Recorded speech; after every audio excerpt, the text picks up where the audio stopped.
The fourth practical suggestion for managing virtual teams is to give people enough explanations on the deliverables that have to be completed. And what do I mean by enough explanations? You don't want to micromanage people to tell them exactly details, what they have to do, when and how. But you need to give them deliverables. You need to create a task list, a deliverable list with deadlines, and also to explain what is the result that is expected and how the result looks like, so that people have an idea how much time it will take them, and they can schedule their own time to prepare it and to deliver it to you within the deadline that you have set.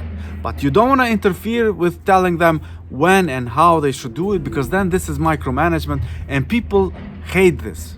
Individual workers usually hate being micromanaged. You just want to give them the end result, you want to give them the deadline, you want to make suggestions on how they can do it, but then they will use their own work methods and get it done on time. The fifth suggestion for remote teams, especially if teams are located in different continents, different parts of the world, you need to create a time span, 2 to 3 hours, maybe 4 maximum, where everyone is working at the same time. So try to see if there's any overlap between all the time zones of your team members, so that people know that at that time they can communicate quickly, effectively with everyone in the team. Maybe they will never need it, but it makes them feel much more productive. It makes them feel much better if they know that they have this possibility to communicate with everyone in the team at the same time. An example, if you have people from Europe and people from US, you need to find that time, the ideal time. In US, 9 a.m. to 12 noon. In Europe, that usually translates to 2, 3 p.m. to 5, 6 p.m. So in a way, you find time within the working hours where everyone can communicate online quickly with each other, so that it gives them even more togetherness and feeling that they can accomplish big things together. The sixth suggestion that I have for virtual teams is to create some project management tools that you're going to use together. Project management tools are very important because they remind you of deadlines, they remind you of the tasks list, they also remind you who needs to work with whom, who needs to produce what, when. It's very important to have them in place, and you need to find the software or the system that is perfect for your team. Make sure you use something simple, something that people can relate to, and if people do not know how to use it, you need to ensure that they are properly trained so that no one is behind.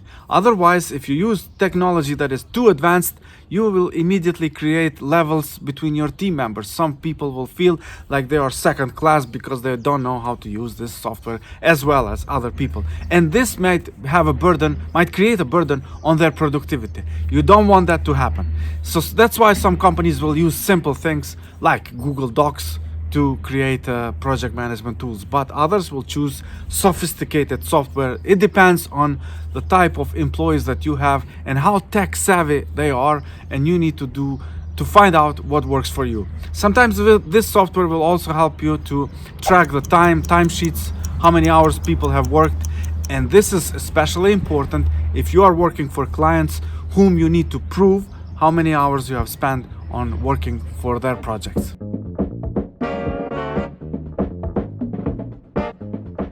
Seventh suggestion that I have for virtual teams is you need to create some kind of HR system of rewarding meritocracy within your team. You need to ensure that you are identifying who is working and who's not. And this is not easy when you are working with remote workers, but you can do personality tests, and also you can check on individual measurements on how tasks are being completed in terms of quality, but also quantity. And that should be the basis for you to identify who are your biggest contributors in your team.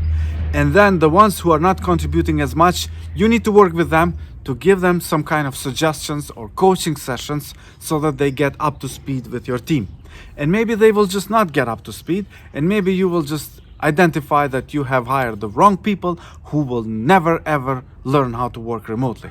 And then you know what to do. those people should not become part of your team, should not continue to be part of your team, because what do? They not only don't perform themselves, but also they impact negatively on the other best performance that you have on your team.